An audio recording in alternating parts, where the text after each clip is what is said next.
Alright, welcome back. I'm hoping to do a really short video. It's just getting this atomic aggregate path attribute in a capture.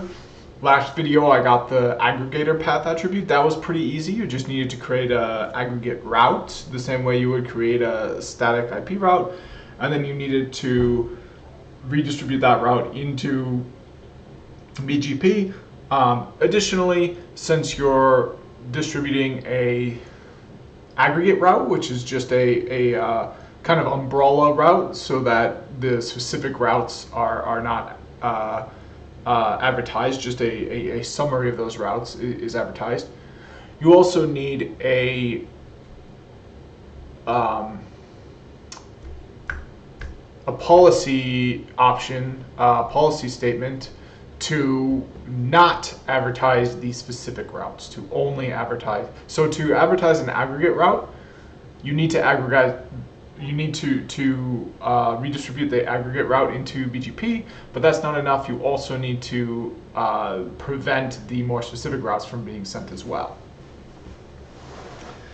Okay, so in addition to that, in the lab, we saw there was some extra configuration. They had a default route being passed into BGP, just so that the pings are so you can ping IP addresses that you don't have a specific route for.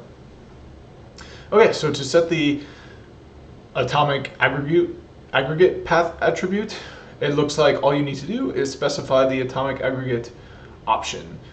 Let's try to do that. I don't see where that is possible, but we'll just question mark and look for that setting.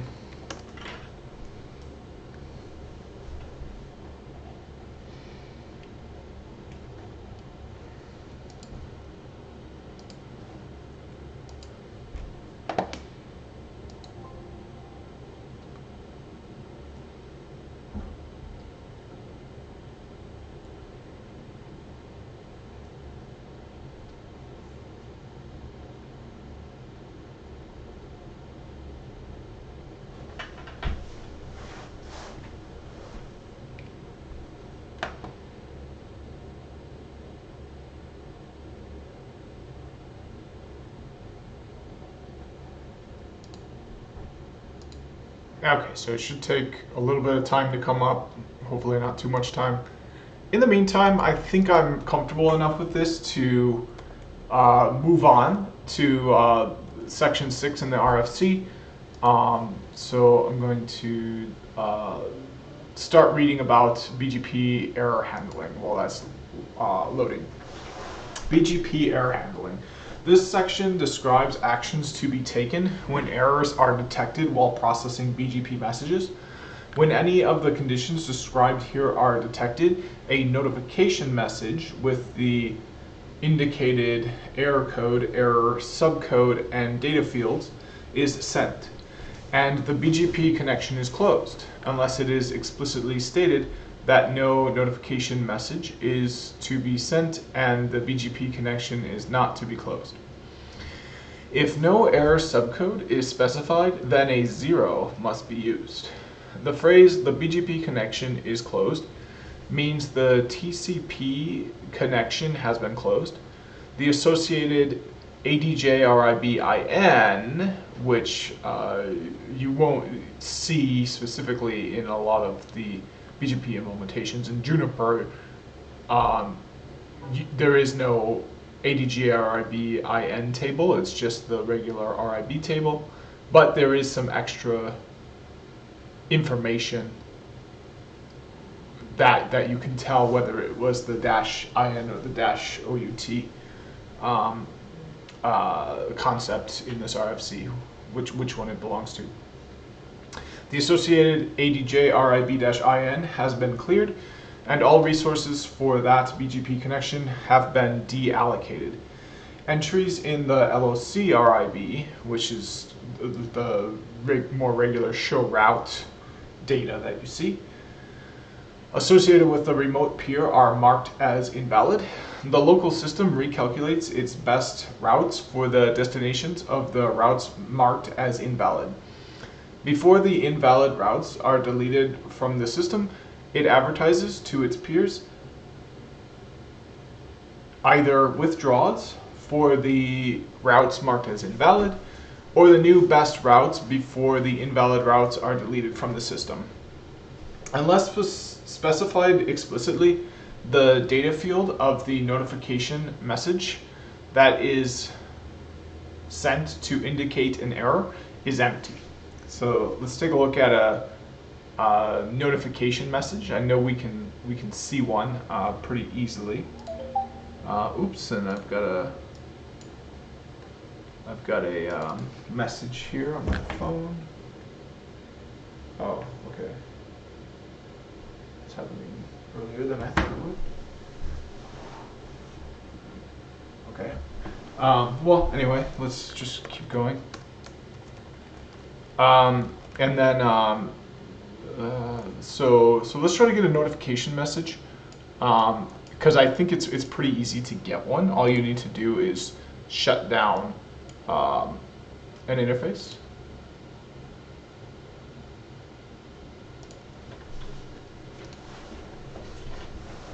Okay, so here's the Wireshark network analyzer. So we're going to shut down an interface on R6.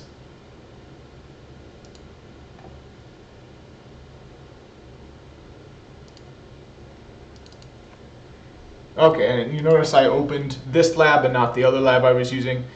That's because I understand what an atomic aggregate is, so I'll just build that into this lab, and that'll be a good check with my knowledge as well. So I'm not getting any data. I don't know why. Oh, it's still inactive. Ah, here we go. So now that those BGP connections are up, we can see we've got them formed. And it looks like at this point it is a iBGP connection. You can see it's in yellow and blue instead of red. But I think that'll be fine for seeing a notification message. For setting up an aggregate though, I will change it back to Ebgp.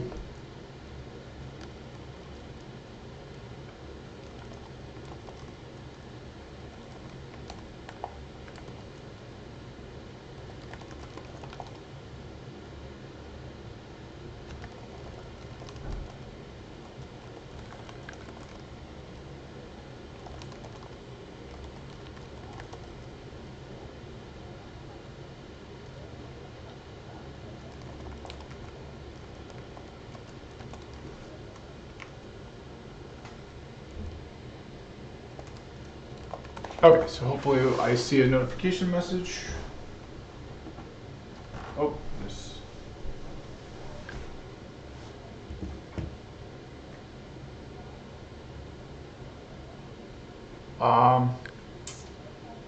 It looks like I got an update message, but not a, okay, here we go. So I'll get a notification message, I think, once the hold timer expires.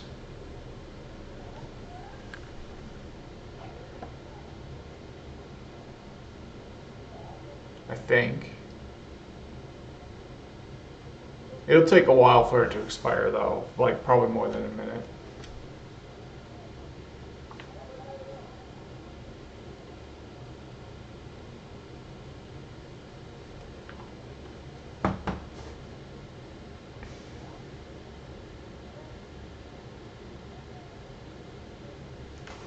I think we can see how close it is to expiring. Oh, so it looks like it expired. Oh, on this side it has expired. On the other side it has not. Okay, and there's my order coming, so that will be here in just a few minutes. So let's see here. Ah, here's the notification message. We can see the data payload in it. Oh, I don't see anything that talks about a data. But we have the type of message type 4, major error code 4, the hold timer expired. So you get a notification message when there's a problem with BGP. In this case, the problem was the hold time expired. So yeah, so that's the end of that. I'm gonna pause this because I've got something coming to my door, and then when I unpause it, I'll go back and set up an atomic route again, toggle the option for the atomic aggregator, and then hopefully not spend too much time on that and move right on to 6.1. So I'll see you after the break, which will be instant. All right, I'm back. So I'm gonna get the atomic aggregate to show up now that we saw the notification message, and then I'll move down to message header error handling. So to make an atomic aggregate, I'm going to show configuration, pipe display set, pipe no more. I'm going to change the the IP addresses on the loopback 0 address of router 6.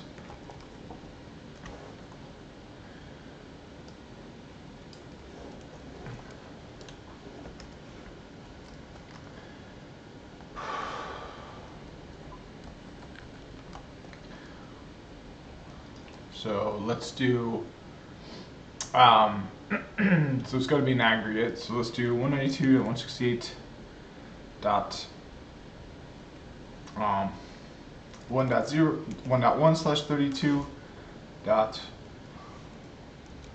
2.2/2.1/32 and dot 3. Yep. And then I think we can do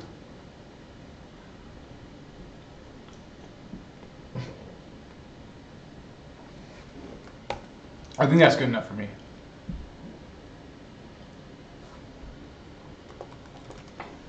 Okay, in addition to that, I would like to change it to Ebgp. I think it'll work in IBGP, but I'd rather do Ebgp.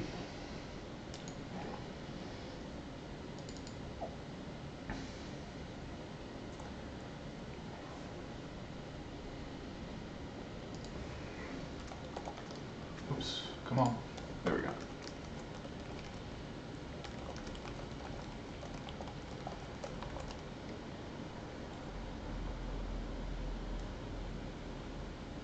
Okay, so we can strip away a lot of stuff. We're done working on, yeah, so we're not going to be advertising any routes in this direction, so we can delete that.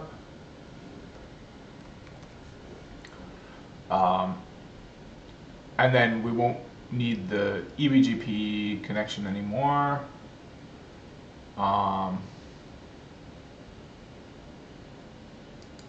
Okay. So let's, sorry, we won't need the IBGP connection anymore. There we go.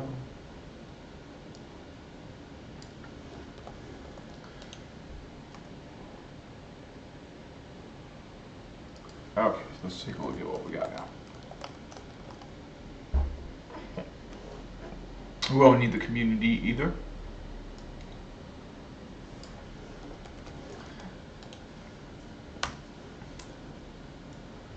All right.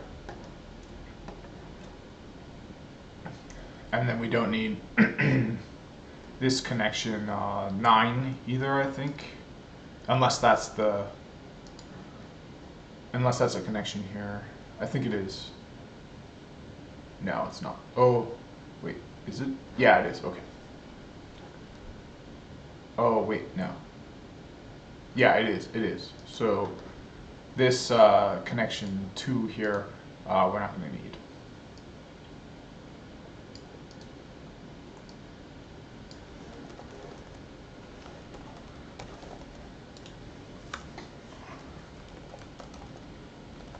Okay, so let's take a look at the candidate config. Yeah, so this is stripped down. I'm still gonna keep 2 links, just so that it's just so that I have that little extra thing in there, in case I want to play around with the MED or something like that. Okay, so similarly, let's clean up this side.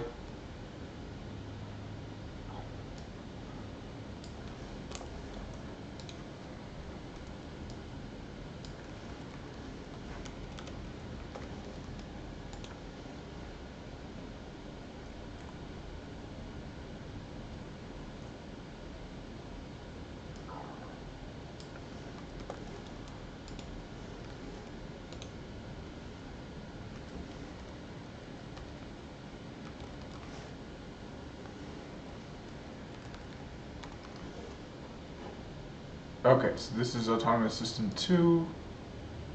There we go. Let's do this.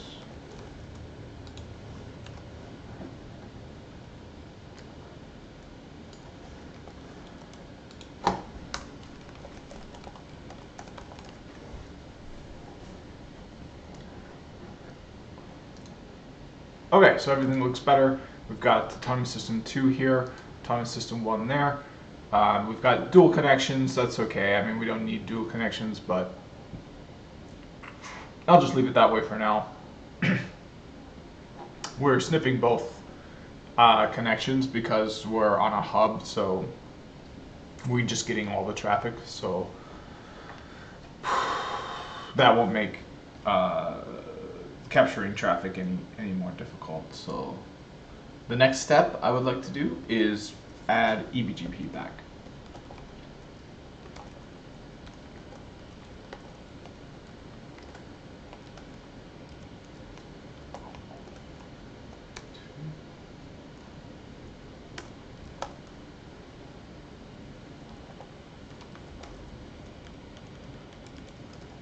Oh, and the other thing I can do is I can just form a single neighborship if I don't want to mess around with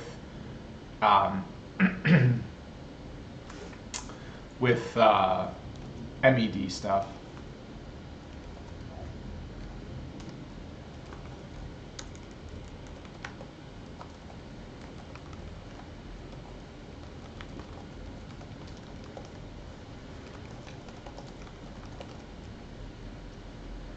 Alright, so I'm going to do that. I'm just going to form one neighborship. I'm not playing around with MED values, so I don't need multiple exits. Oh, I see. Mine is 1, so this needs to form to 2.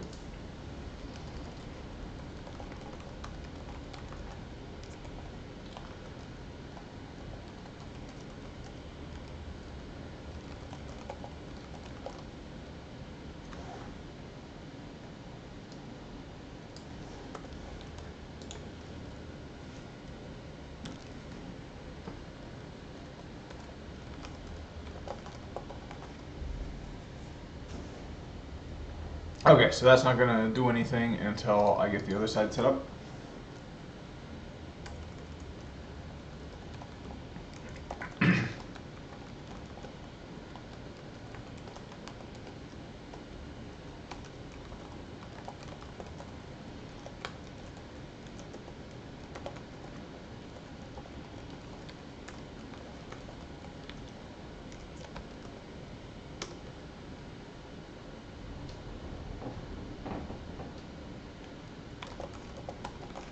Perfect. Okay, so that's just as simple as it can possibly get. A Ebgp connection, we'll see that forming here. There we go. Yep, we've got our update message, but we don't have any routes coming in yet. But we do have a Ebgp neighborship established. We can see that is true because this is in red here.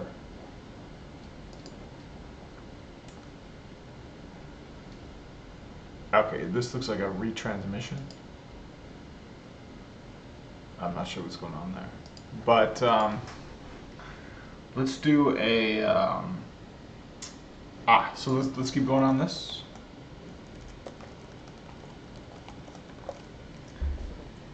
Okay, so the next step is going to be to advertise some routes into Ebgp. So we're going to advertise all of these routes, but we're going to advertise them as an aggregate. So let's set up that aggregate.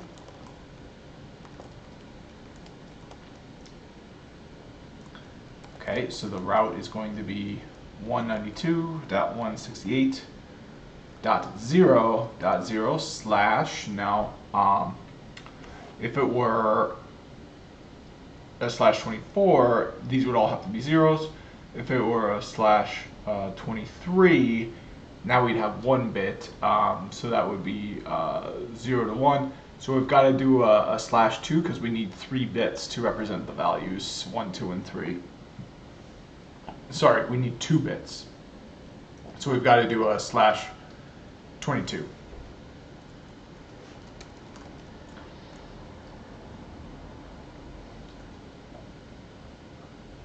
Yeah.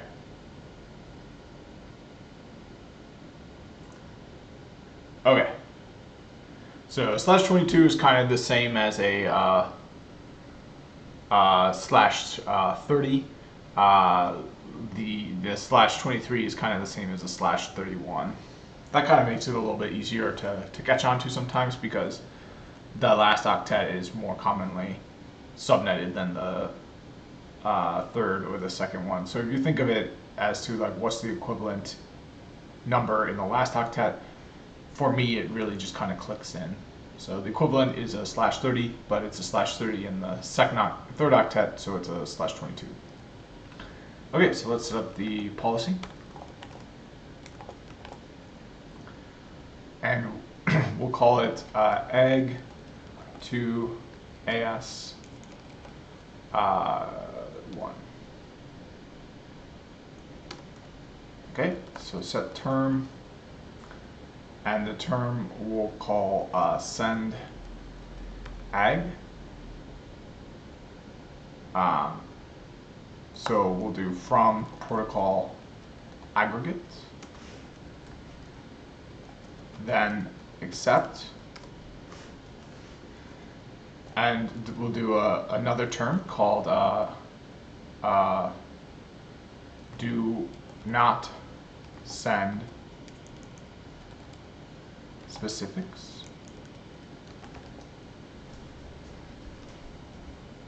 Okay, and then we'll do from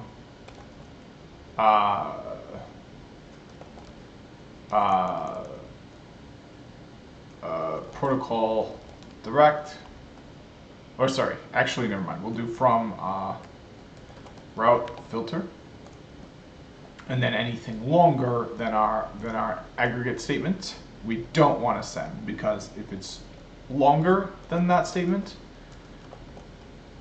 the aggregate will cover it. So we don't need anything longer than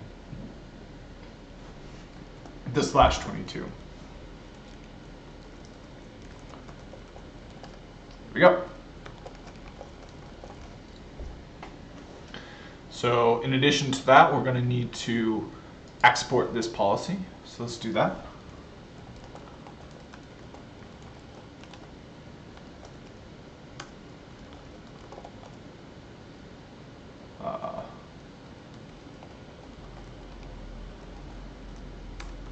Okay, and then that's all we need. Once I commit this, I will get a update message, and we will see a aggregate path attribute included in that.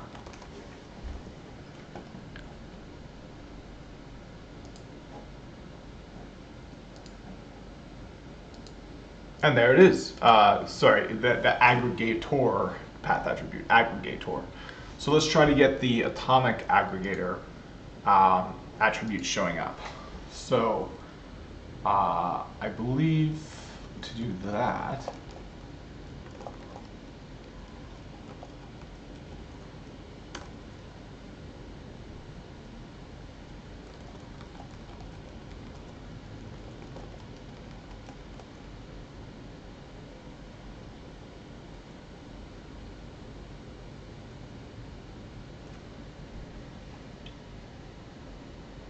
I think you just add atomic.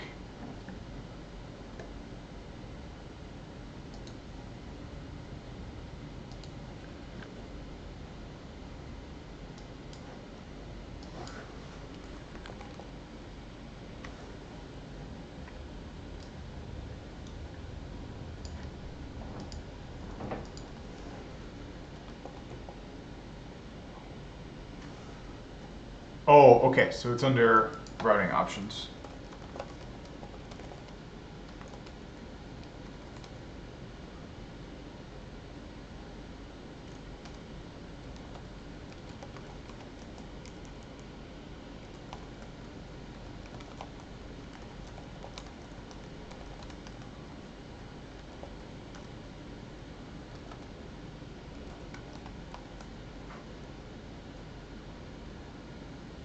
There we go. So now this is all you need to do.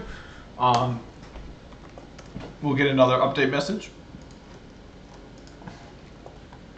We won't need a withdrawal message because we're just overwriting the information that was already sent.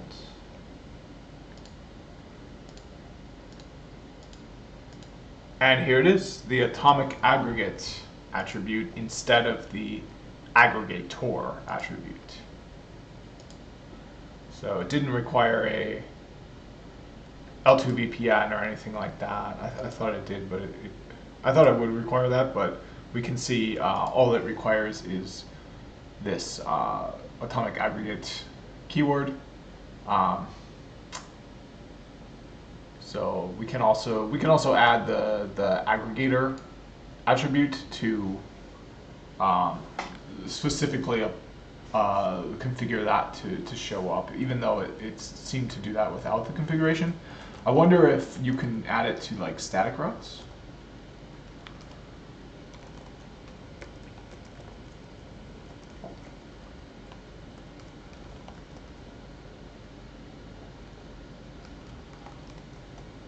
Ah, you can. So that's why that's included there. If you want to create a static route and you want to include the aggregator path attribute for some reason, or the atomic aggregate path attribute, you can do that even though it's not an aggregate route. All right, perfect. So I'm feeling really good about this.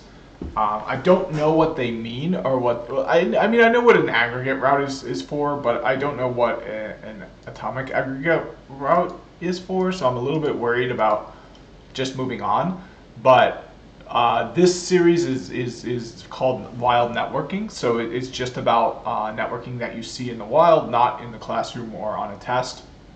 So moving on from a total and complete understanding of every little tiny attribute in BGP. That's just not something you're going to do in the wild. If you're on the job, if you're in a real world scenario, and there's no reason for you to learn about a really specific thing that doesn't require you to complete your job, you're not going to be wasting time and energy and resources on that. You're going to be focusing on the task at hand and the things you need to know to do the job. Of course, you can get in a situation where you don't know what you need to know, so just learning about everything you can learn about is good, but there's a big difference between learning on the job for things you need to accomplish on the job, and learning in a classroom for things you need to accomplish on a test. On the job, my recommendation is to just keep as careful and clear notes and guidelines as you can, and make sure that you can pull them up and reference them whenever you need to. I would say the fewer things you have to memorize and really understand in depth, the better, because that's kind of gonna slow you down if you're just like, oh, what's this command? You need to know that command, you need to know why you use that command, but you don't necessarily need to know the particular, the history of the command, the exact way the command affects, the device. You don't need to know any jargon at all. All jargon, just throw it out the window. But of course, that's quite different advice than I would give for an exam. For an exam, memorization, route drills and practices are going to be really, really important. And you're not going to get your notes during the exam, so having your notes kind of be accessible in a public place and being written with the intention to continually copy and paste from and continually be updated and stuff is not as important when it comes to taking an exam. The most important thing for me has been enough drills, repetition, so it's just right there and you really, really know it. And I found that's been a little bit different from on the job where you're not going to be asked about specific things that are irrelevant to your job duties. So kind of just memorizing as much as you can and going through every drill and stuff is not as important as being able and ready to do things on the job without having to, spend an hour or 2 hours going back and reviewing it. So that's the difference is on the job you're dealing with hands-on, you're actually doing things, and it doesn't really matter as much if you understand exactly why you need to do something. Although it helps, it's huge. The two in tandem are the best way to go. If you don't have that educational backing and you're just kind of doing something called being a script kiddie, you're just not going to be as effective. But on the other side of the coin, if you're a guru, you understand every little detail, but you've never actually typed it in and played around with it yourself, there's a problem there as well. You actually need to perform the functions of your job, regardless of the depth of your understanding of those functions. So that's where there's a trade-off. You've got to, maybe set aside learning every little small detail about the atomic aggregate, well-known discretionary attribute. For my series on the JNCIE SP, yeah, I would do that. I would try to do that. I didn't really do it in my series, but if that's going to be on a test, that's what I'm going to do, dive into that. But this series is the wild networking series, and I just don't think this will be all that relevant. Really, the more relevant attributes are the multi-exit discriminator, the AS path, and the next hop. So I'm not going to spend as much time on really specific, detailed information that will likely only show up on an exam for this series.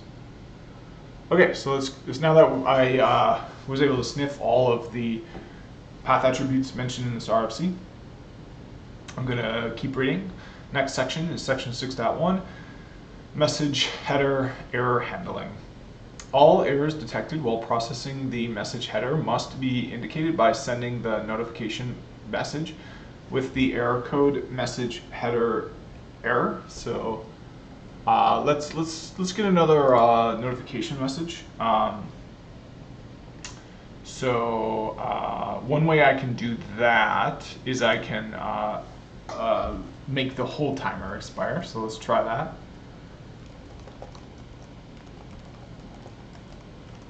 Show pipe display set more. Set interface.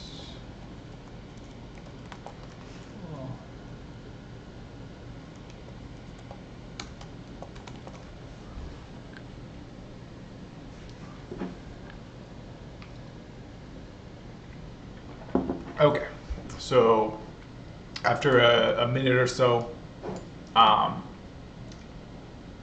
the whole timer will expire. We're already dropping TCP, so once a TCP message is dropped, it's attempted to be resent. And that's one thing I hope to go into in more detail as part of this series. I might even do that next, actually, is the RFC for TCP, because that's really going to get down in the details and really understand TCP very clearly. And I'm hoping to have a eureka aha moment during that, the way I have had it for BGP for the MED value. I'm thinking there are some things in TCP where I think I understand it, but if I read the RFC and really carefully think about it, I'll find out that I had a misunderstanding.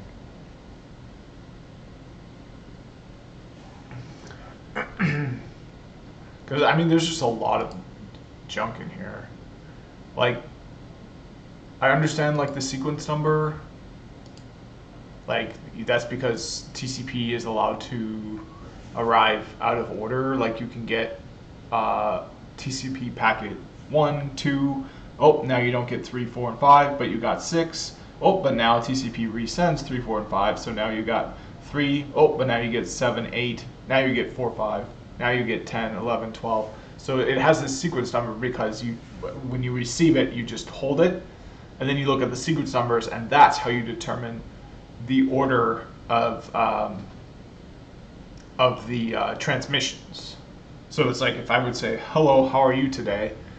If I were communicating to you using TCP, I could say, hello, 1, how to you today, and then give those the appropriate numbers, and then I'd say R at the end. And you would know what I meant because I would have those numbers assigned to those words, and you would know the order of those words by those numbers and not by the time, the order that I voiced them. So I can voice them in any order I want, but if I assign them numbers and the numbers determine the order, you can see it in a specific order regardless of the order I voiced them in. So that's what the sequence number is for. But like the acknowledgement number and the flags is where it gets really, because there's just a lot of flags.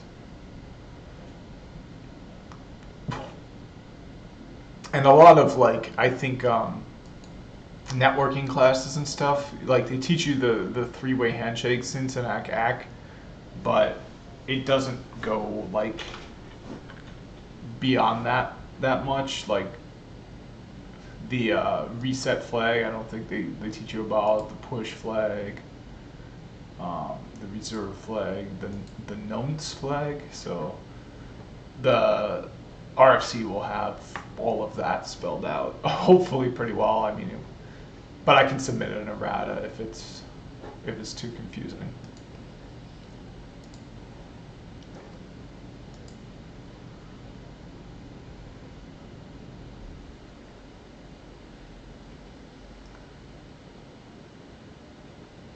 Okay, so all errors detected while processing the message header must be indicated by sending the notification message with the error code message header error. The error subcode elaborates on the specific nature of the error. The expected value of the marker field of the message header is all ones. If the marker field of the message header is not expected, then a synchronization error has occurred and the subcode must be set to connection not synchronized. So,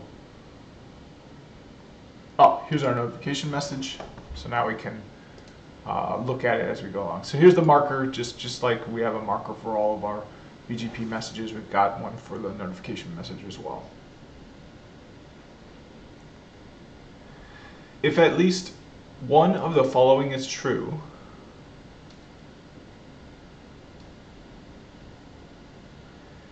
if the length of the message header is less than 19 or greater than 4096, so this is not true for this message. It is length 21, so it is greater than 19 and less than 4096. So that is not true. If the length field of an open message is less than the minimum length of the open message. So this is not an open message. This is a notification message, but we can look at open messages. Let's do a prepare as filter selected. Oops, I wanted to. Okay, so on the message type, so we'll prepare as filter. We won't apply it though. Selected. Okay, so type equals 3. I don't know which type it is, the open messages, so we'll just try different types. Okay, 4 is keep alive. We know what 3 is already, is update. Looks like 2 is update already. Okay, oh, 3 is notification. I mean, it would make sense that 1 is open because that's the first message. Yeah, so 1 is open. So let's see here. The length of a open message is less than the minimum length of the open message.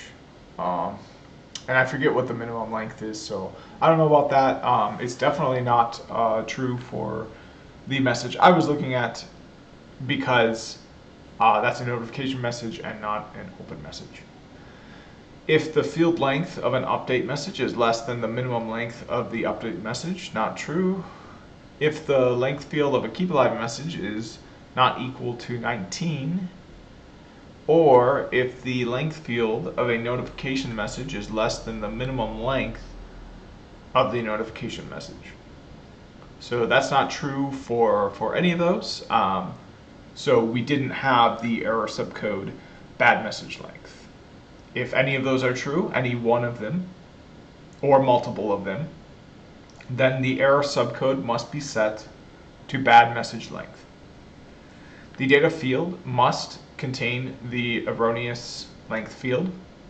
If the type field of the message header is not recognized, then the error subcode must be set to bad message type. The data field must contain the erroneous data type field. So let's see if we can get that going. I'm going to view this as hexadecimal. And, oh, it'd be so wonderful if I could just copy this. Copy as hex dump. There we go.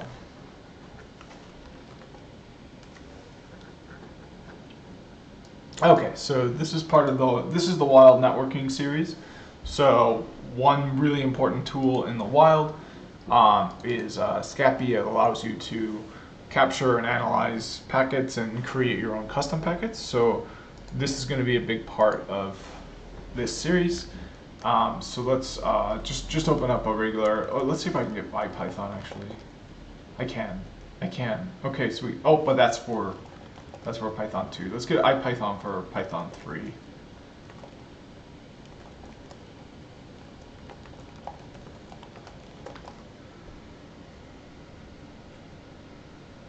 Okay, we're getting it for Python 3 now.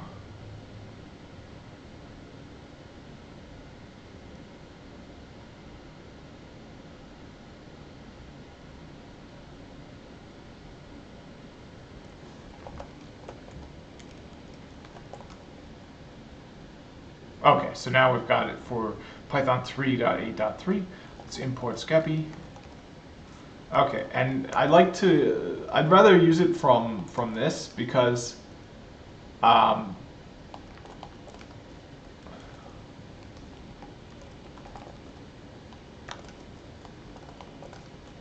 well, never mind. I'm going to use it from the Scapy terminal. I just don't think I don't think you get help the same way. Okay, you can. Okay. Okay, so yeah, this is perfectly fine. I just didn't think you could use the help menu in the same way, but you clearly can. Okay, and then you've got these built-in things here. So let's do a Google search for. So we're gonna take in a hex dump to Scapy.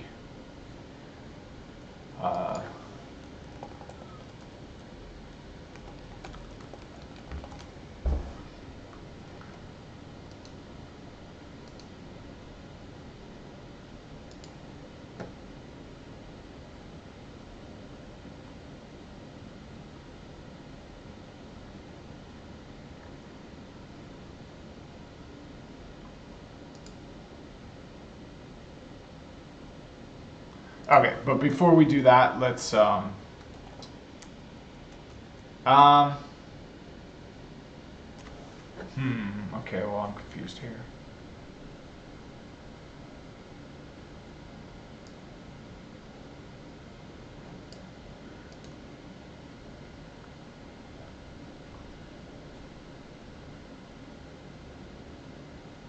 Oh, here we go. So it's the import hex cap function. So let's get a hex cap. It looks like we've got to get all of this. So we've got to get the right hand side as well. Right now I've only got the left hand side. So let's see if I can get the right hand side. So we're going to do copy. Here we go. Copy bytes as hex and ASCII dump. This here is the ASCII dump. There we go. Now we've got the whole thing. So let's do pkt equals in a multi-line string. There we go. And I'm not sure if we can have that new line there. So I'm just going to remove it. Okay, and now I've got my packet. The packet is this open message. So what we're going to do is make the open message have a field length less than the minimum length of the open message. So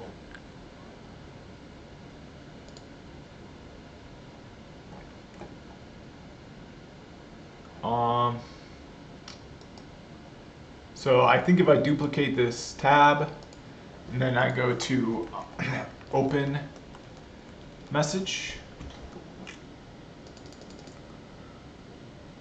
Okay, now I can see the minimum length is 29. So let's try to decrease that length of the message. So if we go in here, we see the length is 63 because we've got these optional parameters. So let's delete the optional parameters. It looks like, so here's the optional parameters length field, and then here's the optional parameters. So let's, I wonder if I can do this. No, I can't. I can't do that. I can't select like specific. I can only select the whole. I can only select small parts of specific. I can only select a field within a frame or the whole frame. That's all I can do. I want to select multiple fields within a frame. That's what I would like to do. But I don't think I can do that. I can't select the AS and the whole time field.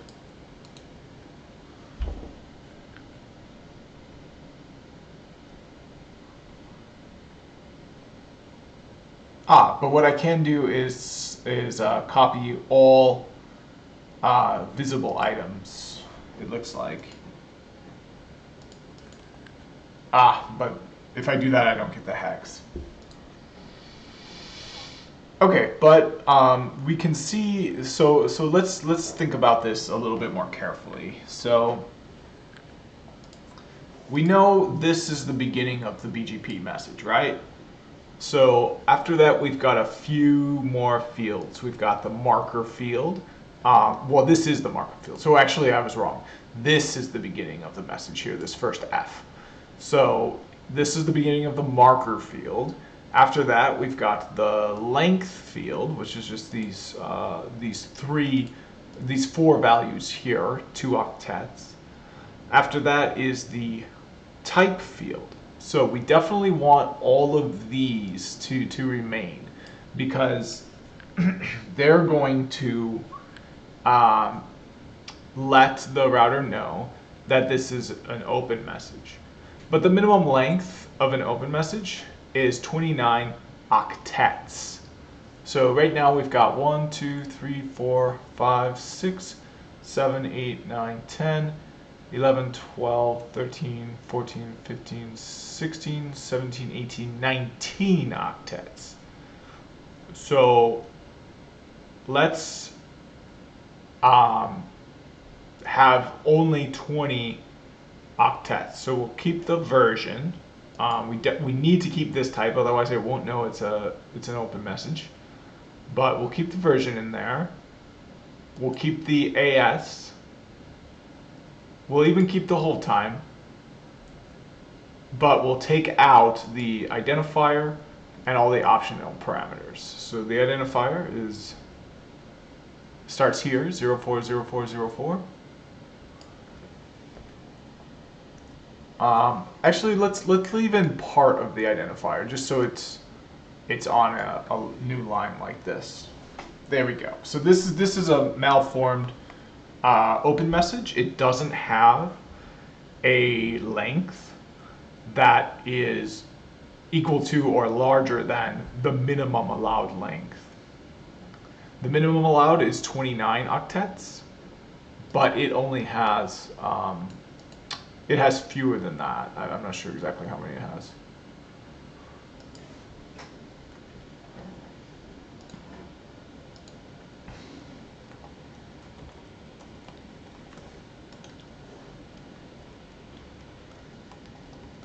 Okay, so now that we've got our packet, let's see if we can send that packet down the wire.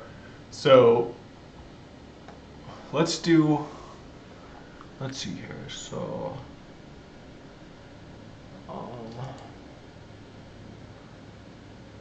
okay, next dump.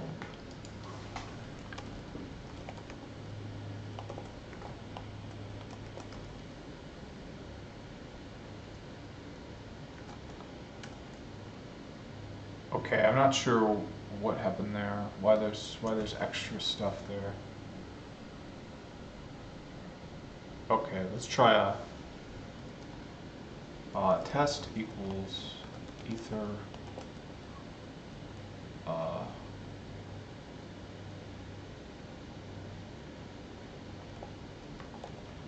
import hex cap. Now, which I don't get why. I don't understand this statement. Like, I didn't feed it a hex cap. What if I just put PKT in there? Okay, now it works.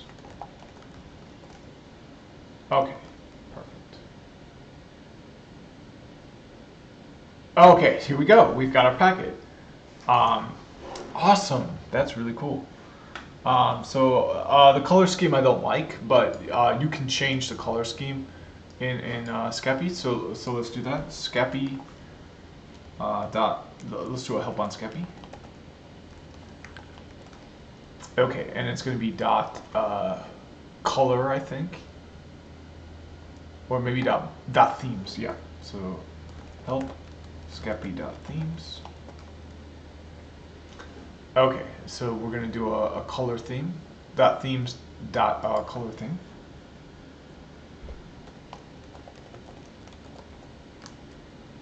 Okay.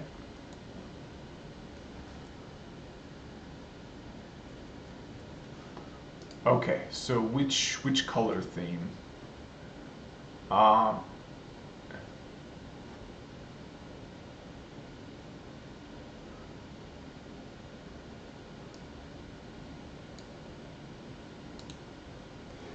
Oh, I can't up arrow in this?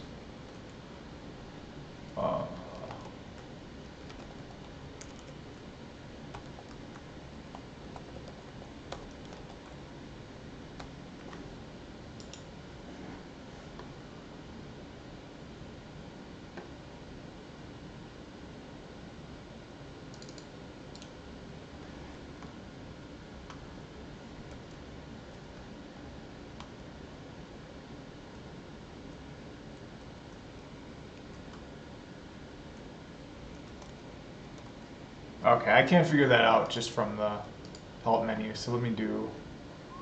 here we go.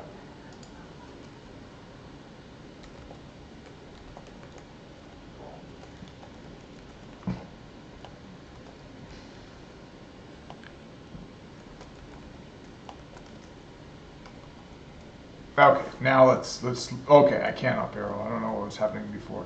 But let's take a look at our packet, which I named test. Okay, that's a lot easier to read. Let's see if there's one I like even better than that. The bright theme looks pretty good. let's try that.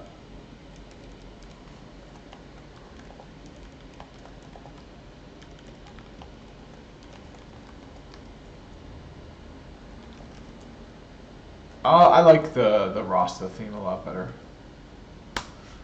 Okay, yeah, this is perfect. So,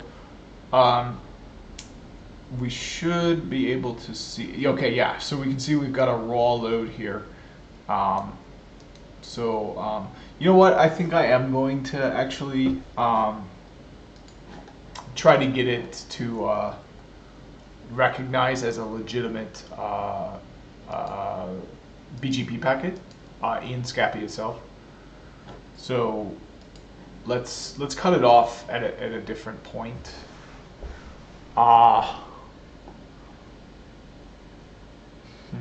Okay.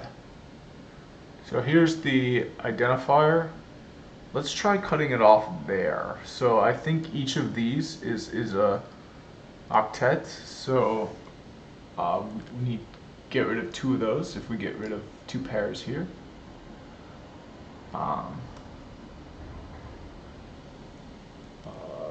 Yep, and then we can get rid of the rest here. Okay, let's see how that looks.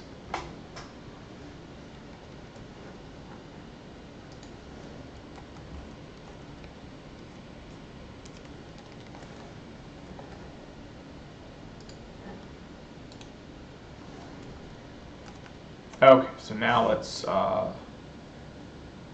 do the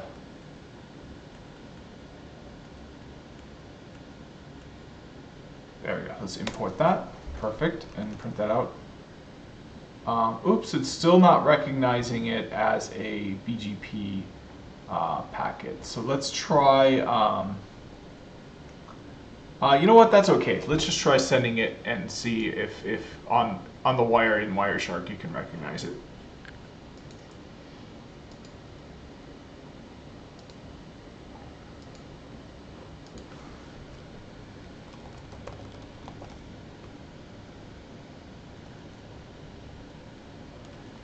Okay, so let's Google for sending a packet.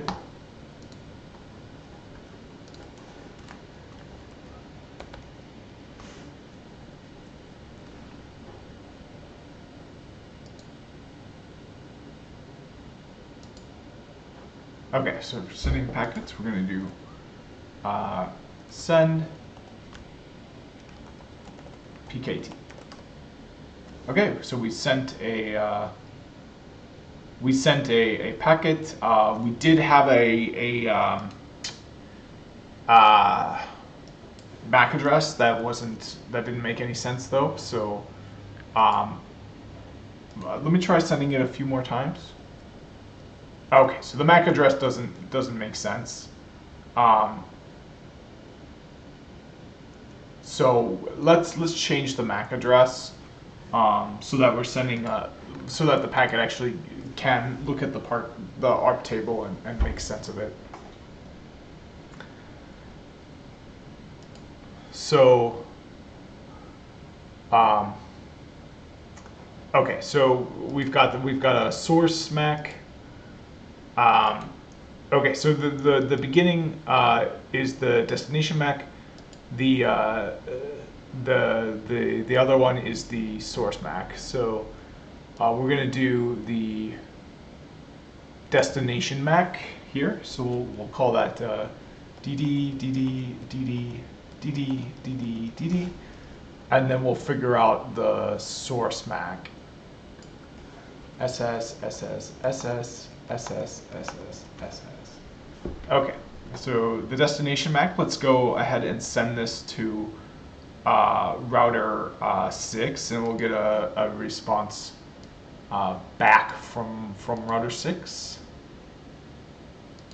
I think, yeah, because it's all on layer 2. So yeah, that'll work. Yeah, and we'll send it across the wire, the top wire here, which is I believe 0.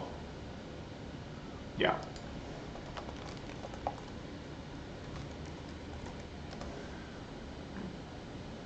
Okay, so here's our our current MAC address for that. So that's going to be our destination address.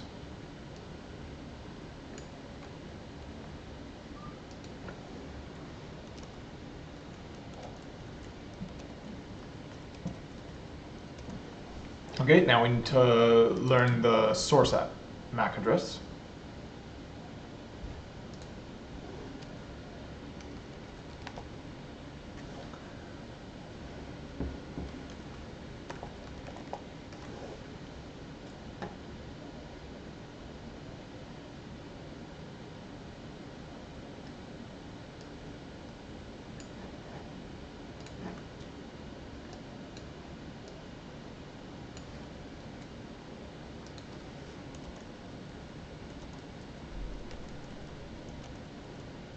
Okay, and that I think should be fine. It looks like I've got, I've got extra space at the end here because of this beginning part.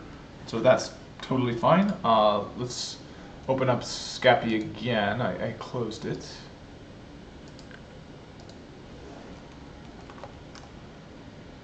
Okay. Alright, and then we'll define the packet. I'll change the color theme, so config.theme equals Rasta theme. There we go. Oh, config.color.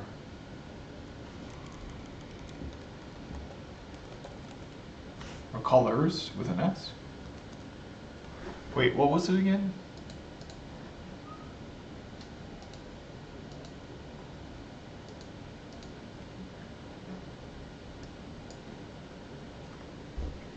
Oh, color underscore theme. There we go. Okay. So now let's define the packet.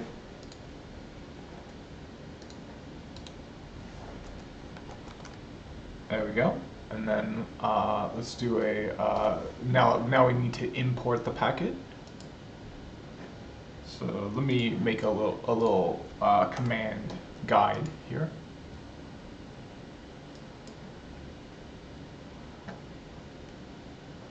So the first command will be conf.color theme Rasta theme. The second command will be this here. Okay, and then we'll have another command. Oops, I'm out of water here. I need to get that soon, but let me write down the third command first, which is to import the packet. Yeah.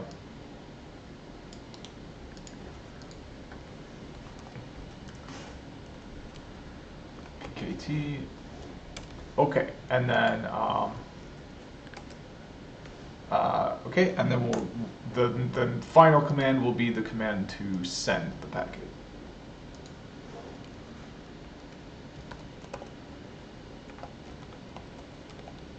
Okay, so let's take that one by one. And we've already completed some of the commands. We could change the theme, and we define the packet. So now we just need to actually change this string here into a different data type. If I do type PKT, you can see it's a string. So let's change that. Now if I do a type PKT hex, now we have an actual Scapy object that can be sent down the wire. So let's do that.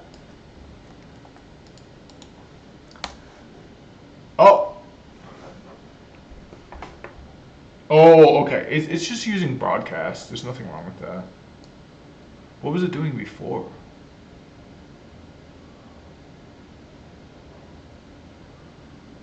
Like, there's no problem with it using broadcast. Oh, it was using broadcast before. Why is it not showing up on the wire? Oh, it is. Is it?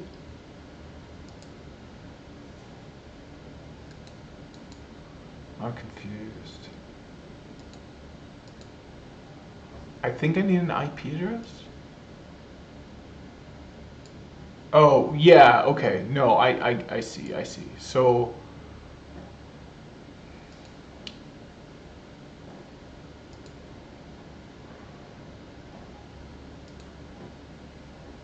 where's the packet? Oh, here it is. Oh, I've got it wrong though. Let's see here. Which one was I? Okay, so I was doing it for open message. So here's an Ebgp open message. So yeah, and then I've swapped out to the destination MAC and the source MAC to actually fit, but I didn't do that yet with the IPs. So the source IP isn't accurate.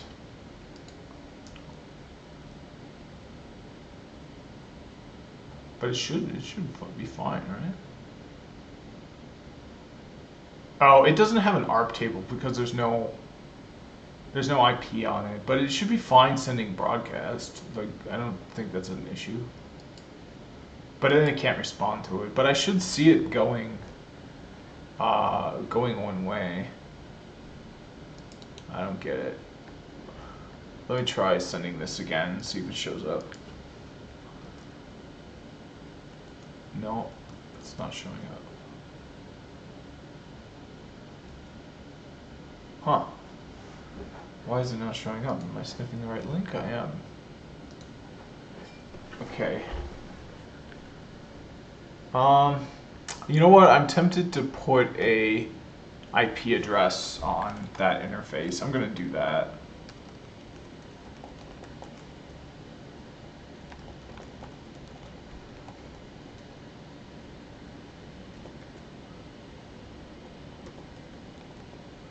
And we'll do a dot. Yeah, so let's do show configuration.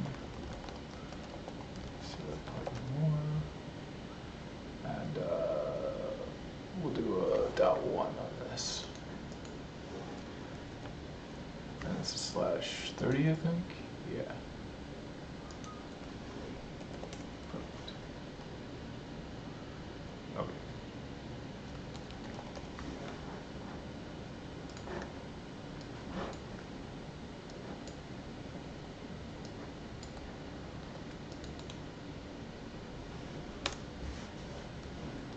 Okay, let's see if this works now.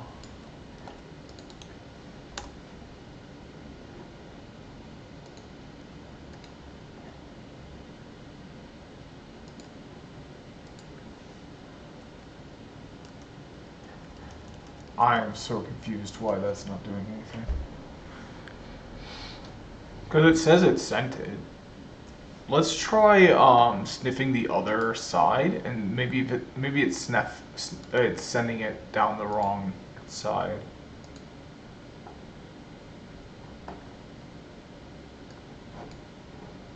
If it's not, I've got one more thing I'd like to check.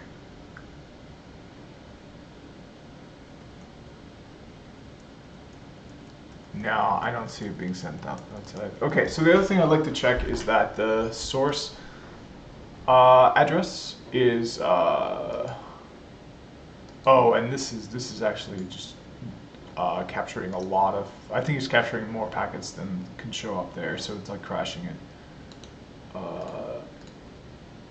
So yeah, let's make sure that the packet I actually crafted is like makes sense.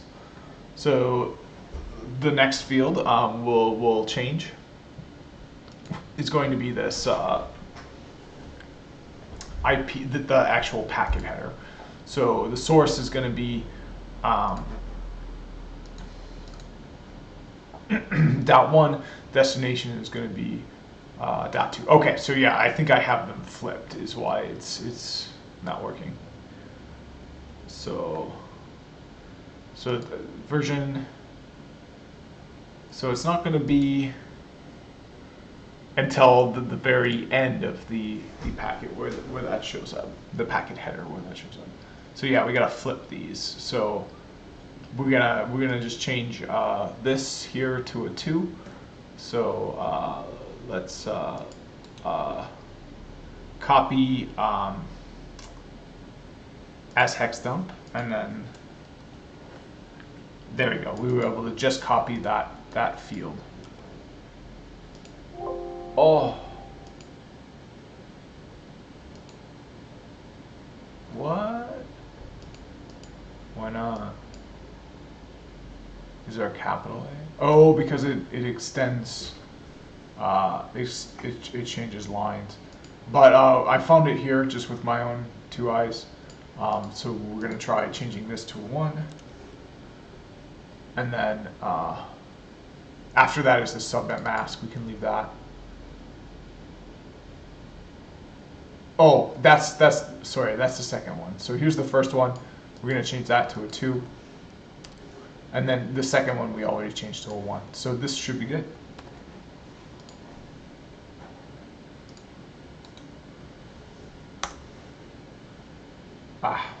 MAC address to reach destination not found using broadcast. But we still didn't get one. What the hell? I don't understand this. I wish this worked the way I understood it to work. What if I ping?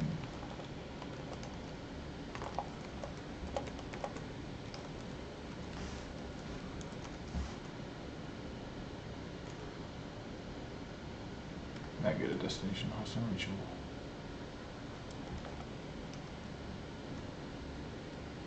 Oh, but I didn't even see any ICMP traffic. I think my filter is just too specific. Because now I'll see ICMP traffic.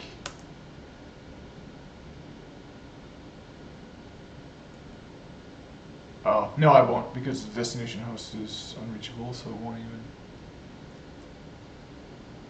It doesn't have an ARP entry. And you can see that's what it's trying to do. Duplicate address detected. All right, so let's shut down. Oh, but if we do that, we won't have a Bgp neighborship. No, we'll still have one because it'll be formed. Actually, let's shut down this link and then form the Bgp neighborship over this link. And yeah, so let's try that.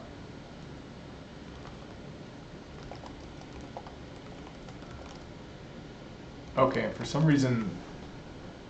Oh, is that why? I think that's why. God damn it. The ports were shut down. But it should have, it should have sent it out still. Why is it not sending it out? Oh, it's not sending it out because of the ARPs. I know why it's not sending it out.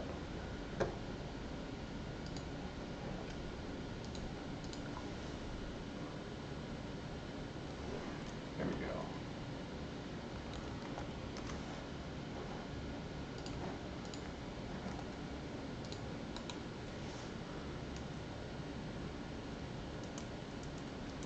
Okay, it's still not sending it out.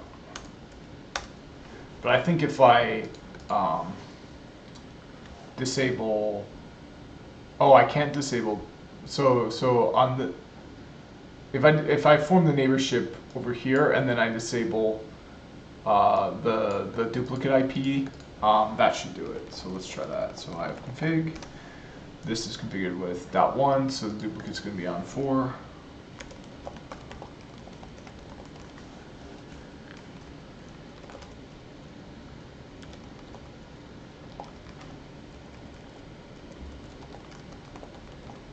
Okay, and then we'll form the neighborship to the on the other link.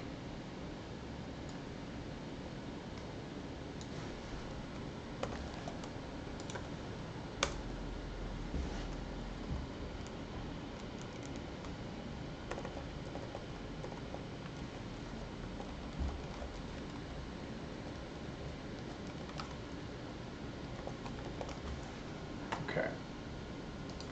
And now they have to be up. Yep, they're both up, but the neighborship needs to be changed.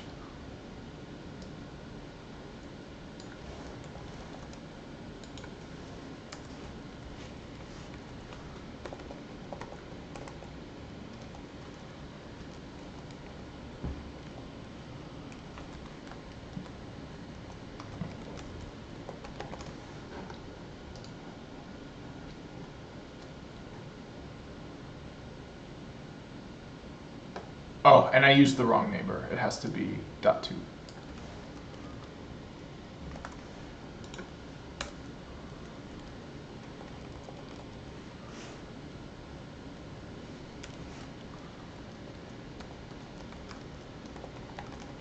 Okay, there we go.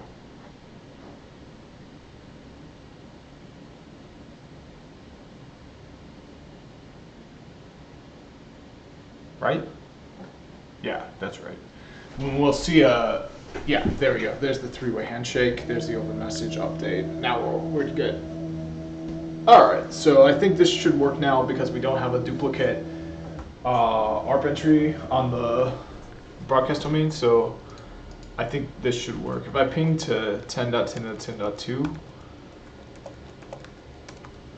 now I actually have a successful ping. We've got ICMP traffic, so it should work for Scapy.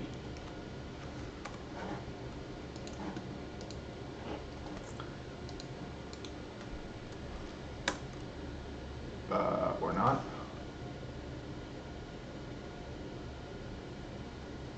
Why was the MAC address not found? I'm confused.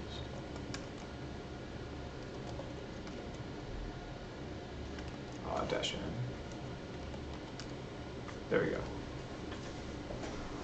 So the MAC address is going to be this, but I'm pretty sure that's what I had in there. MAC address to reach destination not found.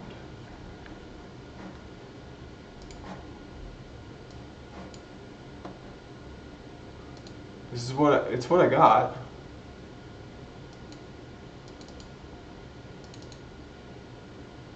C 4A 32461002. That's what I got. Now maybe I've got them flipped. No, that's the destination and that's the source, at least in Wireshark. Huh. Now I'm really confused.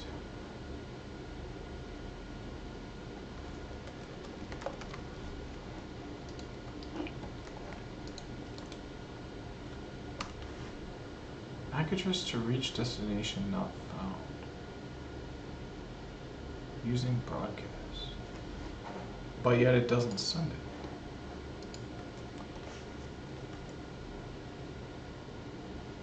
That is a lie. It is not using broadcast.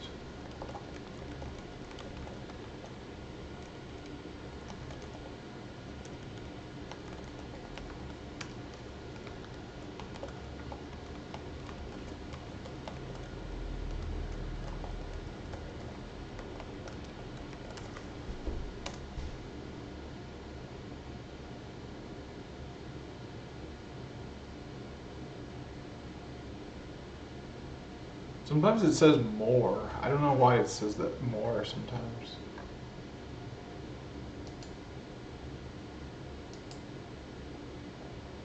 And it's not using broadcast. I don't see any broadcast traffic.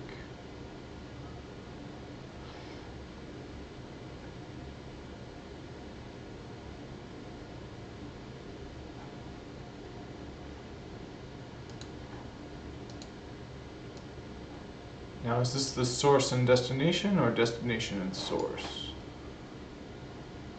It's the source and destination. So the source should be .1,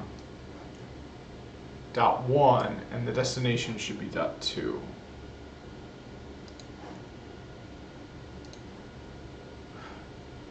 Yeah. But that is not what's happening. What the heck? Oh, is it because the checksum is... Maybe it's because of the checksum. I don't know. I don't know what's going on. I'm confused. Huh.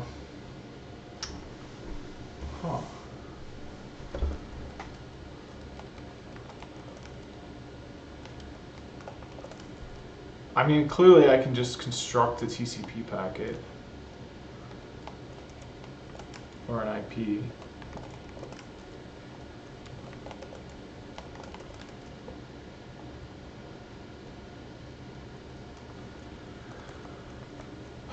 Well, you know what? I think I'm gonna stop this. I just can't figure it out right now, so I'm gonna stop it. I would like to just let me try simplifying it here, and we're just gonna do a simple, because I know if I quit and if I do a ping 10.10.10.2, I can get a successful reply even from .1. So because one of those is mine, one is theirs, and I can't remember which is which. But let's see. Let's just keep it simple and see if I can get that to work.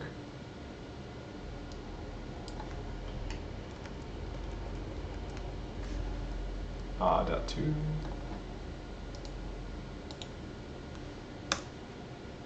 Okay, so we did get. It looks like that is actually not having that error message. So let's see what the packet capture looks like.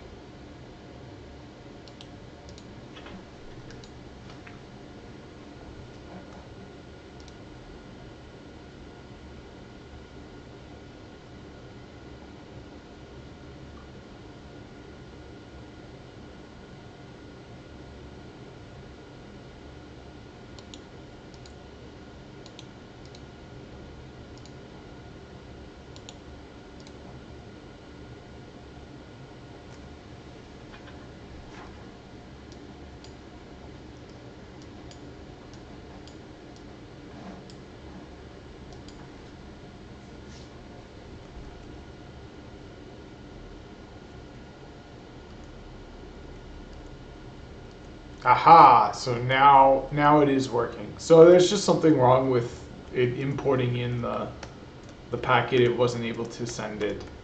I'm not sure what's going on there. One thing I would like to do is, well, you know what? I'm just going to move on from this. I just want to read some more of the RFC. I kind of hate to just read it and have it go over my head, but let's do that.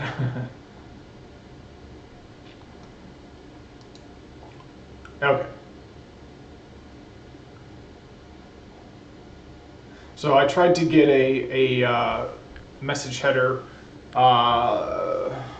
Sorry, I tried to get an error subcode of bad message type, and I could do that by having any one of these be true. The one I tried to make true was the length of an open message, the length field of an open message being less than the minimum length of the open message, which I still feel like I can do for some reason.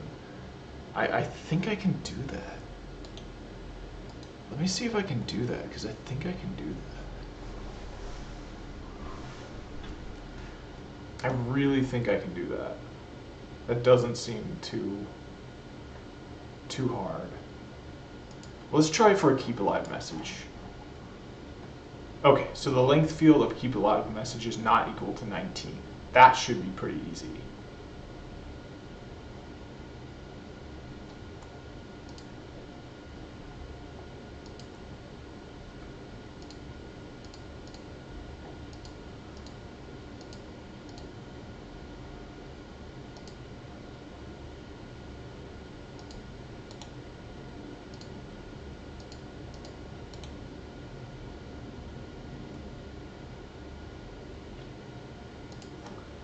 Okay, so we're going to copy this as a hex dump.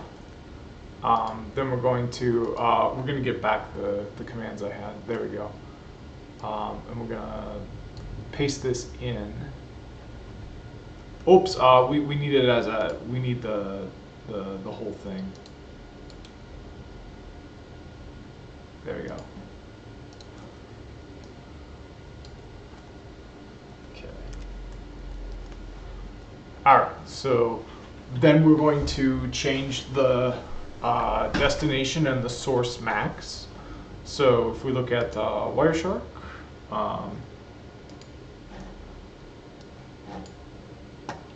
the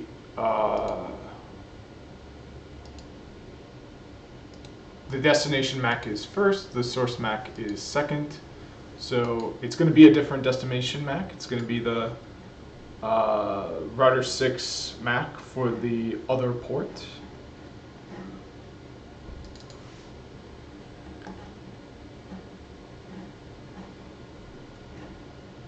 If I may open that, please.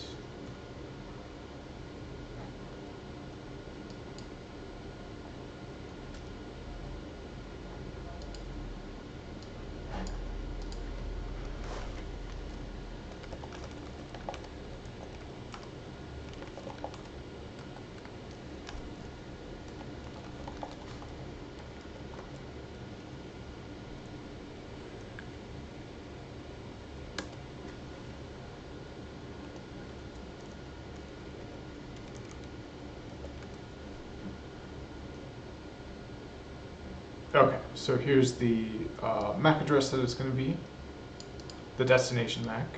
We'll also need the source MAC.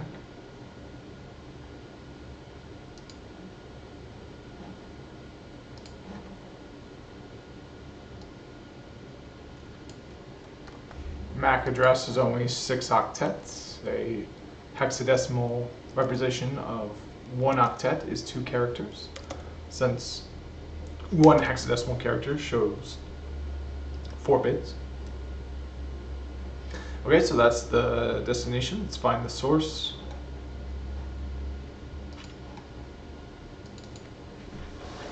And I'll be back in just a moment. I need some more water.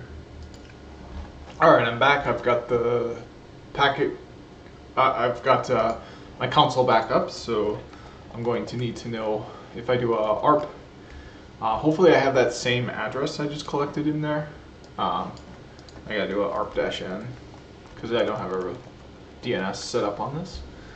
So yeah, the address that it learned is the one I have in here. Perfect. So let's do a ifconfig.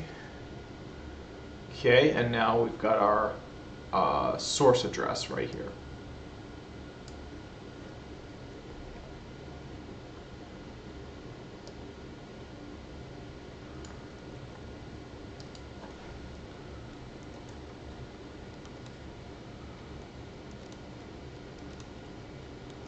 Perfect. Okay. So in addition to that, we're going to need to change the IP addresses that were used.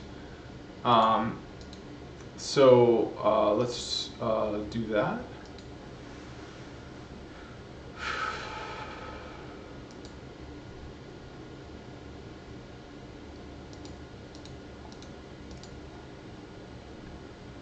Okay, so here's the source field, 63636301. Okay, so we're going to change that to 0A, 0A, 0A, and then this is the source, so it's going to be 01. Okay, and then 0A, 0A, 0A, 02, perfect. Oops, I'll open up Scabby. There we go. Okay, let's see if this sends. Aha, it did. Finally got it to send. So, but the problem is it's just a malformed packet now. It's not actually recognized as a BGP packet, so that sucks. How do I get it to not be malformed?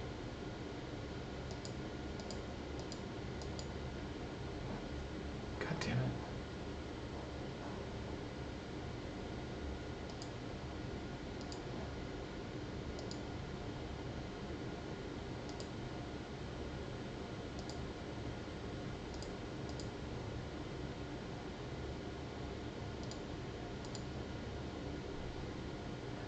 Oh, you know what? I bet you no, I didn't change the length or anything like that.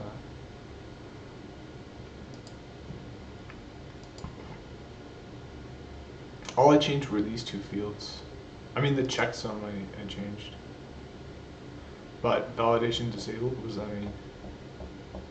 That probably means something with Wireshark, but I think this is what the problem is the checksum is.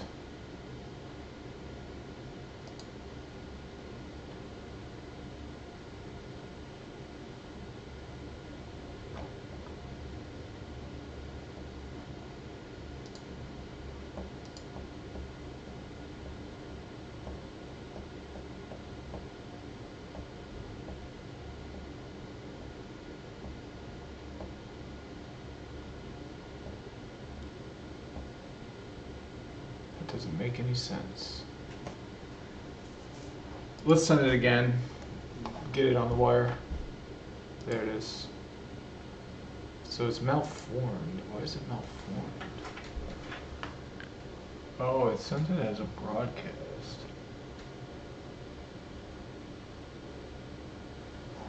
MAC errors to reach destination not found. Using broadcast. Why is it not found? It's in the ARP table. Is it because there's too many spaces? No, there's the same amount of spaces. What about on this side? Oh, I think I know what the problem is. I didn't change the string here. Yeah, I didn't change that. Let me just change it to dots. Will that work?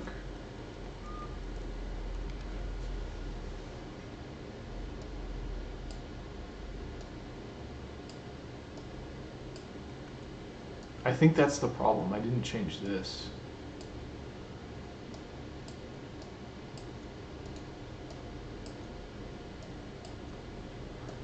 I wonder if I can feed it in there without that. That would be nice. That would be really nice.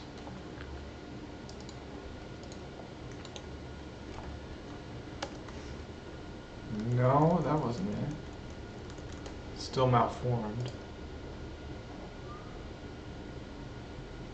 It's getting the source. It's still not getting the broadcast.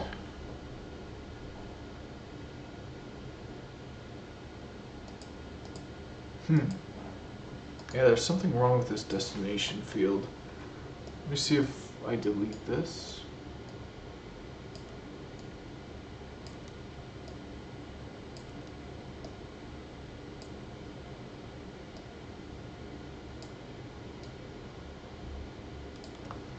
Does that work?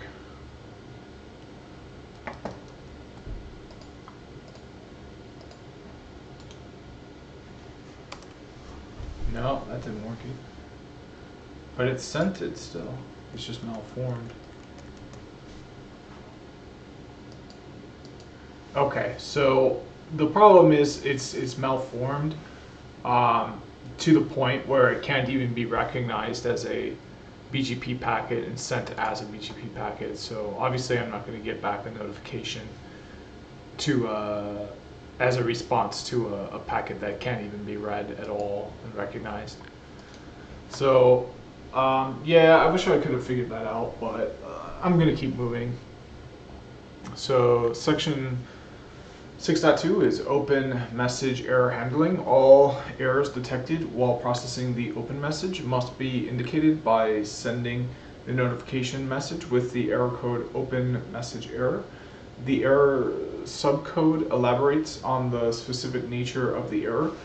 If the version number in the version field of the received open message is not supported, then the error subcode must be set to unsupported version number.